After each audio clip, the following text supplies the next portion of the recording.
And we're live. What's good, Internet? We're back. Another afternoon edition. Our Hardwood Herald's NBA show. We're back. Myself, Larry Villains. We're here. We're doing it. Big night tonight. Let's do it. The NBA ratings for the Game 6 for Nuggets Clippers was 1.3, a worst for the bubble. Was it smart to go against the NFL? Well, I'm surprised. Why would they do Saturday? I mean, I feel like you gave me the answer to the test, so it obviously was not smart to do it head with the NFL. I mean, I guess at the end of the day, they're just, they got their schedule set, trying to get in and out fast as possible because of COVID stuff. But yeah, I mean, that's probably the answer. They don't want to keep the players cooped up. At the end of the day, NBA is going to win tonight. They'll be fine. They're going to be fine. I feel like a Game 7 is going to catch the attention of the people. But with the NFL stuff, I feel like all those people who say they're not going to watch the NFL anymore, I feel like those ratings are going to be pretty okay when they get released. Sure. Maybe they'll be fine. They'll also be fine. They'll also be fine. Are the Giants going to be fine? Because they looked fine at certain times and then they didn't look fine at other times. I'm in, man. The a couple plays, you got to score at halftime, can't throw the pick, and then the other side, they can't go down and score at the end of halftime and get the ball back. I mean, those possessions right now, that's what kill you. That's how you lose games. We're a young team. We're building. It's unfortunately, we're wasting Saquon's prime, but little by little, hopefully we can catch up and meet somewhere in the middle. We got a little bit of time, but realistically, there's no preseason and we're a young team. It's going to be hard to look good. I'm going to say better than what I was expecting. Well, I know this is a basketball show, but I want you to give me your spicy Evan Ingram take. Oh, I just don't think he's good. I mean, he just doesn't fit the Giants, doesn't fit this team. It doesn't make any sense. He's overrated for someone who's supposed to be super skilled. He goes out and drops a ton of balls for every year. He's always hurt. He can't block. So, a team that's going to focus just on running, it makes no sense that, he makes no sense on a run-first team. So that leaves you minimal options of what team could possibly use him. Then most teams that can use him usually already have tight ends. So I absolutely do not want to pay him. I want to trade him for absolutely anything before other teams catch on and realize that what I'm thinking. Because he's a fun fantasy guy, so everybody thinks that he's better than he is. No, for sure. Yeah, I mean, fantasy-wise, he's great, kind of, when he's healthy, kind of. But at the end of the day, I just don't, he doesn't make sense for the Giants. Giants are a run-first team.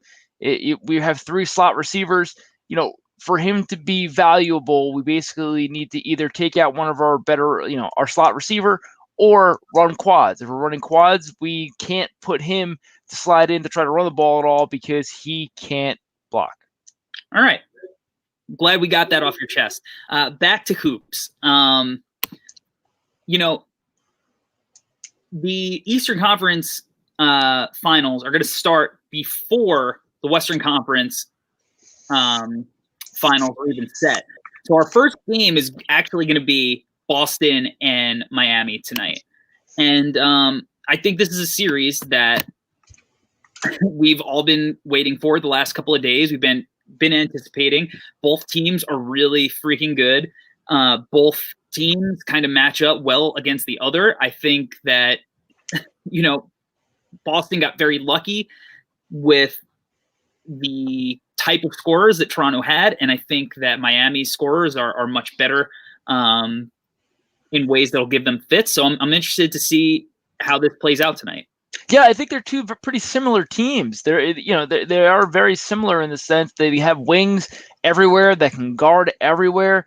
It's going to be a really fun matchup to see who can actually break out and score every game, or on the other side, who can break out and defend. I still think the Celtics are just more skilled in regards to scoring, but Miami, they're tough. They're all dogs there. They're going to play hard D. So at the end of the day, I don't know. I'm really interested to see how the series goes. The game 1 to dictate what's going to happen and what adjustments, are going to be made from there. But we have 2 great coaches, with Spoelstra and Brad Stevens. It's going to be a really fun series. If you're Spoelstra, who are you starting on Jason Tatum? You probably go Jimmy, no? I think I would, and I think Jimmy probably wants the matchup. where you started out, set a tone, and try to make it so Tatum can't get in any kind of rhythm. You want to let the other you got to let the other guys make the other guys try to beat you. You can't let Tatum create and beat you. Don't let Tatum get comfortable. When Tatum gets comfortable, the Celtics are a different team. So I think you got to let these other guys try to beat you. Live and die with Marcus Smart threes and all that stuff. Yeah, I agree. Now, Jay Crowder started on Giannis last series. Giannis is obviously a significantly different player, than Tatum is. Maybe Miami starts Jay Crowder on Tatum just so, I don't know, you keep Jimmy out of foul trouble, thinking that either way you're going to constantly switch. But, I want Jimmy, I want Andre Iguodala, and I want, Jay Crowder just consistently making Jason Tatum's life as hard as possible. Yeah, I think that's what you got to do. Just do whatever you can, make their life hell. And what, you're putting Dragic on Kemba? Yeah, I'd put Dragic on Kemba. I mean, I think both ways, neither guy can cover the other. No, and I think that's going to be a lot what's going to be said at the end with the series. I think Kemba, these are the biggest games Kemba's ever played. So if Kemba can come out and ball out, that Celtics team, they're going to need it. Since, as you said, we're going to throw all these defenders at Tatum, which means Kemba needs to produce. He needs to be that momentum guy. And the other side, if Jimmy's going to be working so hard on defense, we need Dragic scoring. What Dragic did last series was some of the best Dragic I think I've ever seen. So we need Dragic to continue to build off that and be that guy who can actually score points. Yeah, for sure. And if I was Boston, I mean, I don't want Kemba guarding Dragic. No. Like you said, I mean, if you take Dragic away, all of a sudden you could be looking around at Miami and go, how are they putting up points? So, right. I mean, I think you got to start Marcus Smart on Dragic and I agree with that. My only concern in that regard is Kemba's such a liability defensively. Where do you even put Kemba? You got to put him on one of the shooters. Who he's going to give up height. He's going to give up height, but right. I want to slow the head of. I want to cut off the head of the dragon. I want to slow Dragic down and make the ball, everything run through Jimmy. And now it's way easier to if you have one option, because I don't think you could take Jimmy away. He's too big. No. He's too big. He's too strong. But you can frustrate Dragic. So if you can at least take away one of their ball handlers, one of their playmakers, make it difficult on Miami to even get into their offense, I think that's kind of where I'd start. And with Marcus Smart, if you're not starting him on Dragic, are you starting him on Jimmy? I mean, I agree with you. I think I'm fine with Marcus Smart on Dragic. I agree. If you can frustrate Dragic, he was so much instant offense for them last series. If you can somehow tone that down, that's great. But okay, let's say you have Tatum or Jalen on Jimmy. Now where are we putting? I still want to say we're putting Kemba. Like, you can't put him on. Jay Crowder's huge. You can put him on Jay Crowder. Kelly Olynyk's huge. You got to put him on Kelly Olynyk. You can't put him on Bam. No, I'd put him on Crowder. I put him on Crowder. And you got to take advantage of that matchup. I mean, if you're Boston, you'd probably live with Jay Crowder being the guy who's going to beat you. Yeah, it depends on how it is. If it's difficult baskets and Jay Crowder shooting threes, that's not what you're looking for there. But if Jay Crowder he's just so much bigger. If he can just get by or anything like that, and it happens 2 or 3 times, then you got to switch. But I think you got to try it for sure. You make adjustments. But the end of the day, these are the kind of matchup problems that Miami presents to you. They have a lot of guys that are the same player. Sure. And it's gonna be a fun series in that regard because it's gonna be a chess match in regards to who's guarding who, what adjustments are going to be made each game. I'm really excited. You got 2 great coaches. I like the players on all these teams. I hate the teams, but I like the players. It feels like a feel-out game because right now it's a toss. Yeah, for sure. You want to see who. Both teams are going to come prepared, so it's not like you're going to see like sloppy play. I expect both teams to come out and execute, and I feel like game 2 will have a much better perspective on how this might shake out going forward based on what we see with matchups and stuff like that. Or we'll overreact about game one and be entirely wrong. Yeah, probably the latter. Now let's get to the the dessert of the night, the icing on the cake. Game 7, Clippers Nuggets. I am inclined to believe that the Clippers should win by like 20. Yeah, they should. They have to. How about that? They have to. They have to go out there and lay the smack down. They have to show. They have to keep that light switch on. The bench has to get going. Paul George and Kawhi, they killed it last game. That bench needs to get going. Just really, get that momentum building for the Lakers. I'm really interested to see what the Clippers bench is going to be able to do, and as well as the risk is if the light switch of Paul George, which has been kind of sketchy, if that fades, it's going to be a lot to make up. Are the Clippers going to do anything to try to, or can they do anything to guard Jokic? It's easier said than done. It's what we've been pounding home since the beginning. They got to feed Jokic nonstop. The Nuggets have been doing it, and it's making it really difficult for the Clippers because they just don't have bodies to put on them. They really don't. I mean, they have one body on their bench that they could try out that they haven't tried out yet, but seems a little late for that at this point. But man, that guy on their bench, he's got a ton of heart. 5 years too late. Jokic is going to kill him. That's not my worry. If you're the Nuggets, the worry is like if Jamal Murray is just having one of the 4 for 15 games.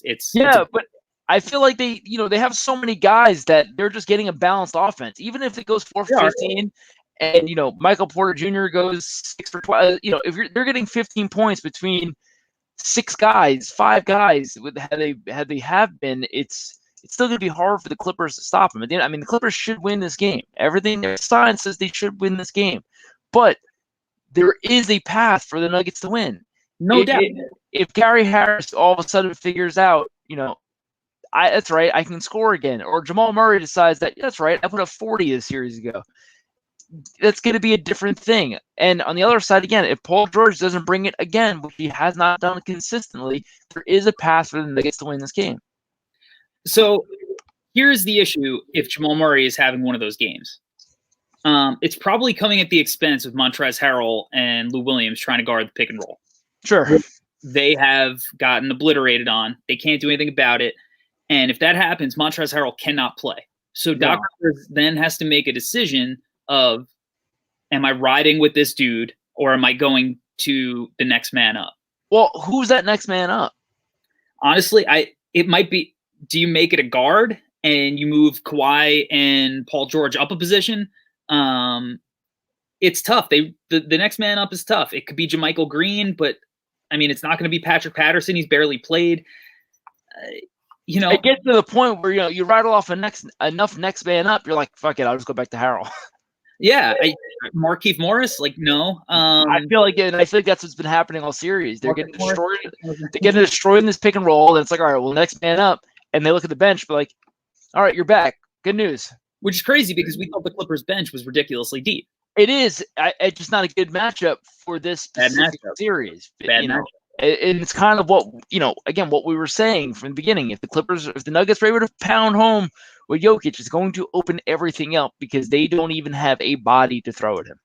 They don't, and I wonder how much Zubac could play because it's like he's the only guy big enough to bang with Jokic even a little bit.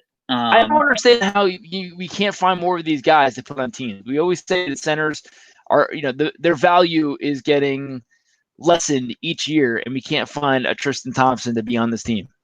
Well, Tristan Thompson's wasting away. I mean, Tristan Thompson's a guy that if I was a contending team, I would try to figure out how to get him on my squad. Oh, I think he is one of the most underrated players in those Cavs series. I said it consistently. Anytime Tristan Thompson, he fucking rebounds the shit out of the ball in the playoffs. Always has. He just dominates the boards. The second chance possessions, everything like that, are just so huge. And he did it consistently every series. He's an unsung hero for a lot of those series, if you ask me. He's still not worth the salary, but I like him as a player. Yeah, but if I was one of these teams that are on the cusp, he's a guy that makes a ton of sense because, like you said, last year. God, there's no way. He either has 1 year left or he's somehow signed for like they extended him. It feels like Kevin Love, Andre Drummond, and Tristan Thompson are going to be on the Cavs for the next 10 years, even though the CBA doesn't allow it. Triple trouble, baby. What do you think like the Clippers should do offensively to take advantage of the Nuggets? Because to me, I feel like they have to attack. If they can get Jokic in any kind of foul trouble, and now granted, Game 7, I don't think the refs are going to be looking to get Jokic off the floor, but Sure. I'm trying to get that dude switched out on pick and rolls. If he's in 1.3 rating, they're not. If he's in drop coverage, I'm attacking him. I'm going straight at him. Even if it leads to some charges, like I'm making the refs, I'm putting pressure, especially with Paul George, who is soft at times, doesn't always attack the hoop, and Kawhi, who is obviously unbelievable, does whatever he wants, whenever he wants, when he wants it, but he plays with no emotion, so we don't know when he wants it. And you look up at the scoreboard, he's got 37 points, 8 rebounds, and 4 assists. So I think all of their offensive guys, they just have to attack. They just have to be an attack. Well, that's it. And they got to attack, and they got to get good. They have to figure out ways to get good looks for these these other players. We know Kawhi can get his unorthodox dribble to the free throw line area and take a jumper. We know he can do that at will. We're not concerned about that. We know Paul George can get shots off. But how do we get Beverly some good looks? How do we get Lou Will to actually get how do we get Lou Will hot? You got to get these other guys looks and get them comfortable, moving in the system to be able to open up for the big guys. It's only going to make it easier for Kawhi and Paul George if these guys are hitting shots. It's going to loosen up the defense a little bit for Kawhi to do his awkward in the paint stuff. Yeah. And like they could do the spread it out drive and kick thing, kind of like a Fox Rockets type thing. I think they should, because if you're doing that, where's Jokic going? Well, Jokic is in drop coverage. He's waiting at the rim. He's not guarding. He can't guard the perimeter. Well, that's kind of the point, though. Whoever he's guarding the perimeter, just make it a shooter, could make it a little bit difficult for him to do both. Yeah, I agree completely. I mean, one, if they are able to get him to switch out on the perimeter, that's great. I mean, the Nuggets do have a ton of guys who can cover for him. You have Millsap, who's a smart defender. He'll slide out, rotate in the right spots. Jeremy Grant, he's long, he's quick. He'll be able to protect the rim. So, it's not like the Nuggets are helpless when you get Jokic in that spot, but I think you would rather have him at the rim. That way he's waiting there and you can kind of, get into his body and try to draw fouls, because he's not a big time shot blocker. No, but if you're running it like the Rockets, the Rockets basically must have 3 guys behind the 3-point line and you're doing straight drive and kick, I don't know where's Jokic going to go. Yeah, here my only counter to the straight driving kick like the Rockets, like I feel like you want to do more of like the motion stuff that Miami does to get their shot. Sure.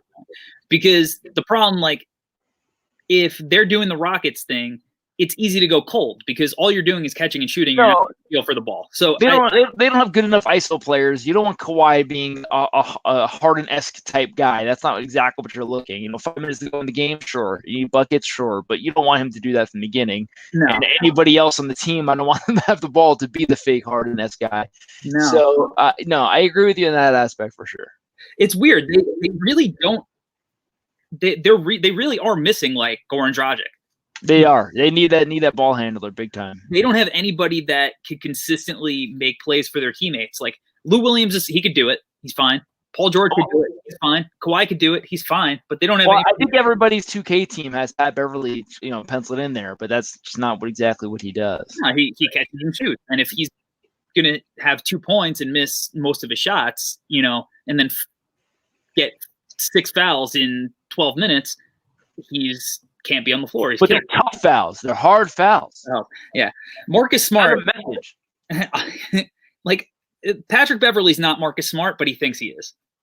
Yeah, so I think we discussed this a little bit yesterday. I don't think it was live.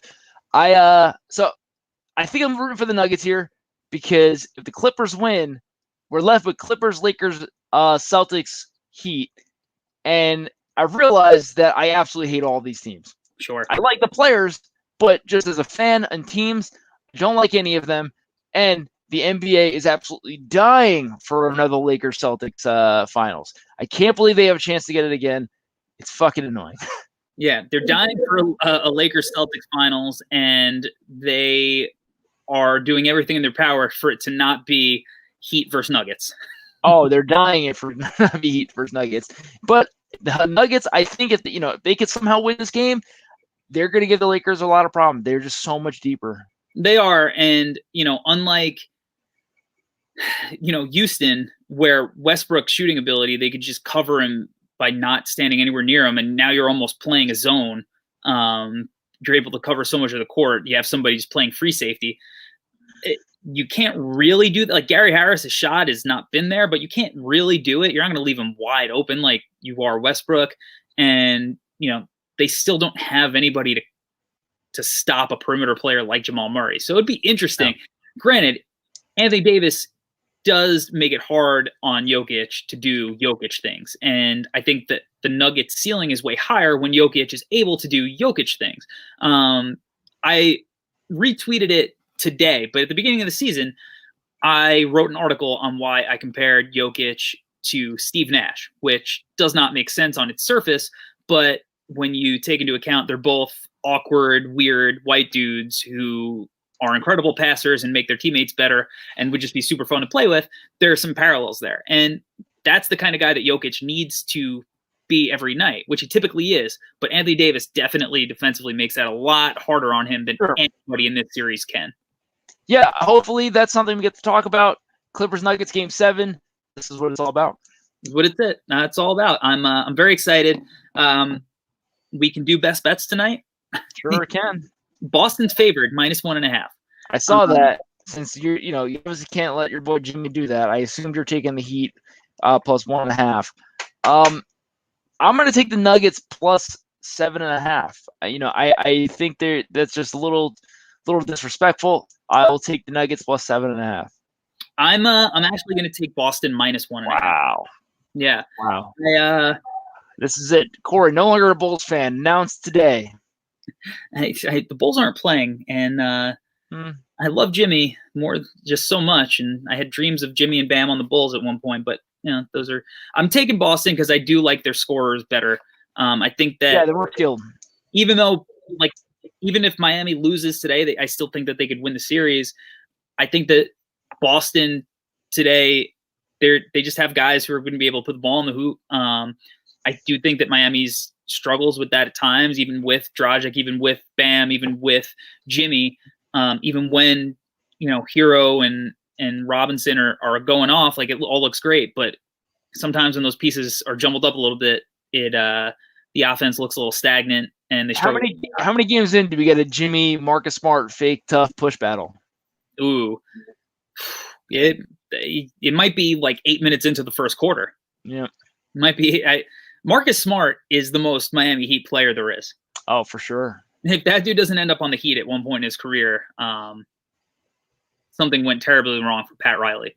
All right, so that's it. We did our best bets. Tonight's going to be a fantastic night of basketball. Hopefully, we're hoping for entertaining games. Hoping that we don't get some blowouts. That would really put a luster on today. If the Nuggets just blew the Clippers out, no. If the Clippers won by 20, that would suck. But can't do anything until we see it happen on the court. So very excited. We're going to be back tomorrow to break it all down. And a lot of fun. Yeah, a lot of fun sports. We got all four major sports that are happening right now. Hockey playoffs been great. Baseball's a thing too. And really great job to everyone. That's been a lot of fun. Good job to the NBA for giving us this bubble, with success. Yeah, was everything looks awesome right now. And if you're watching this on YouTube, make sure you hit the like, you share it out. If you're on Twitter, retweet it, like it, share it with your boys, with your girls, with anybody you can. And we'll see you tomorrow. Peace.